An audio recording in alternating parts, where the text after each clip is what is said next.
Hello, you are listening to the Late Bloomer Living podcast, where we are reimagining and redefining what it means to be in midlife, where we are gathering energy, momentum, and excitement for our next chapter via candid conversations with other midlifers about their own pivots, pitfalls, and triumphs.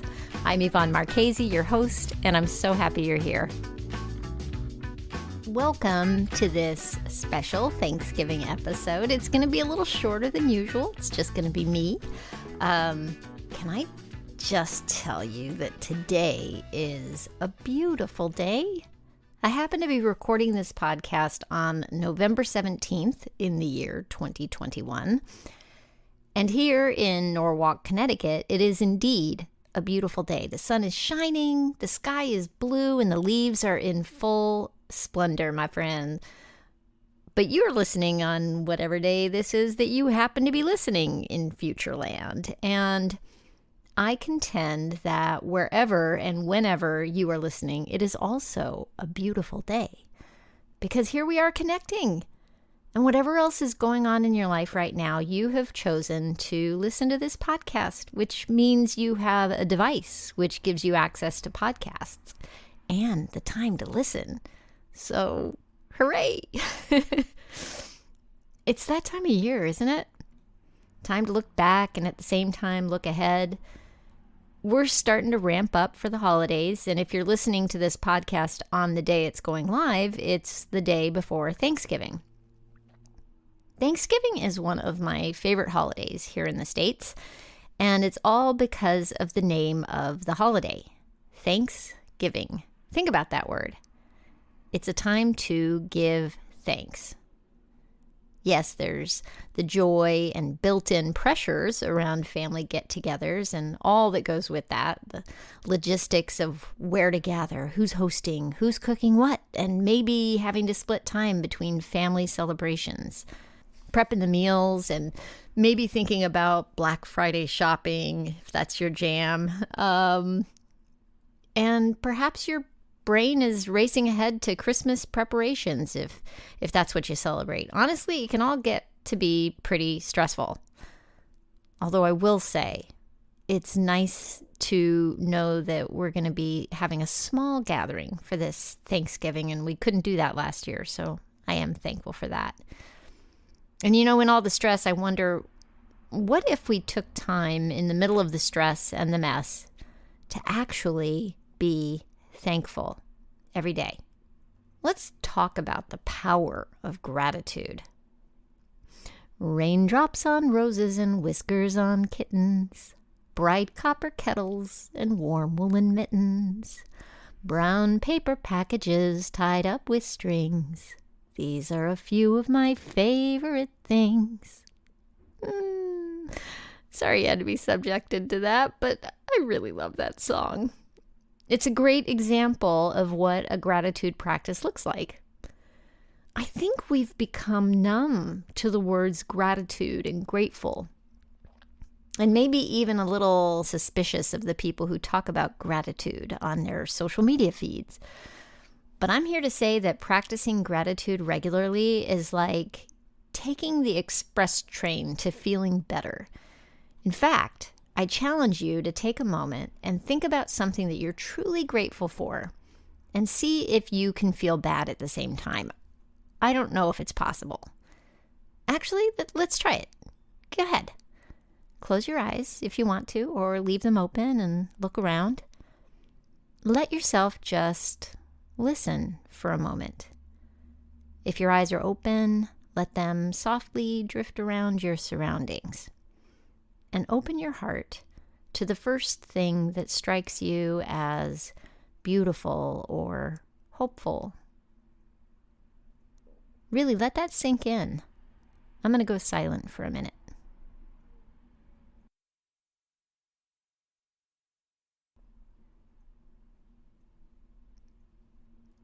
Did you think of something? Do you feel a little better than you did just a moment ago? Part of my morning routine includes a gratitude practice. If I'm really on point, I do this as part of my journaling in the morning, but frankly, I'm not the best at doing the journaling every day. What I am good at after some practice is taking time in the mornings to think about what I'm grateful for on a granular level. A lot of that involves looking out my window to see what the day looks like. And almost every time I take a minute to look out the window, I find myself automatically amazed at how beautiful the sky is. Even on the cold gray days, which are not my favorites, I'll often notice a bird in the trees outside my windows. And whenever I notice beauty, I automatically feel grateful.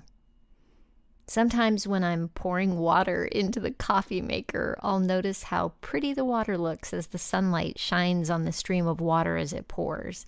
And then I find myself grateful for the running water we have instant access to, and the electricity that lights our rooms and powers our refrigerator. And that leads me to be grateful for the heat that keeps our house warm, and on and on. I'm always grateful for coffee in the morning and my warm red robe in the winter. Truly, I could go on and on. One thought just leads to another. When I'm feeling particularly overwhelmed with the things on my to-do list, I can sometimes, not always, honestly, but sometimes remind myself that I'm grateful for work. And that leads me to think that I'm grateful for my determination that keeps me going when I'm feeling like I can't keep up. And that kind of flips things on its side. It's a little bit of judo. Here's the thing. Gratitude needs to be genuine in order for you to feel lifted up by it. When I journal about what I'm grateful for, I often find that it becomes rote. I'm writing down the same thing today that I wrote down yesterday, but I'm not really letting it sink in. As you think of things you're grateful for, let it wash over you. Give yourself permission to really feel the impact of it. So if you decide to try this, I'd say give it a solid week at least, and even better, 30 days, but try for at least a week at first. Do it every morning and see how you feel at the end of the week, and then maybe extend it out and see how you feel at the end of a month. And it doesn't have to take a lot of time. In fact, you can do it while you're making your breakfast or while you're getting dressed. I mean, there have been studies shown that writing it down actually is a really good thing. Like, you can write gratitude letters. You don't ever have to send them, but those seem to make a difference. There was an article I saw in Positive Psychology that talked about the neuroscience of gratitude. And there are a few things that they pointed out as benefits. It releases toxic emotions in the limbic system. It's been shown to reduce pain in studies. There improves sleep quality. It aids in stress regulation. I mean, it reduces anxiety and depression. And it does show, there was some research done at the Mindfulness Awareness Research Center of UCLA that showed that gratitude does change neural structures in the brain to make us feel happier and more content. And who doesn't want that? I mean, I think this is worth a try. So that's where I'm going to leave off for today. I'll put a link to that article in the show notes. I just want to say a few things I'm thankful for before I wrap up. I'm thankful that you're listening. Truly. Thank you for giving me your attention and your time. That's no small thing these days. And yeah, I treasure that. And man, I am thankful to be able to spend some time with family over these holidays. And I'm thankful for my friends, of course, for my husband and my kids. Way up there on the list. My mom and dad, my brother. Seriously, I could go on and on. Yeah, make a list.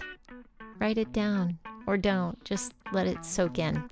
And happy Thanksgiving. I hope you have a wonderful week. Stay safe and well. Talk soon.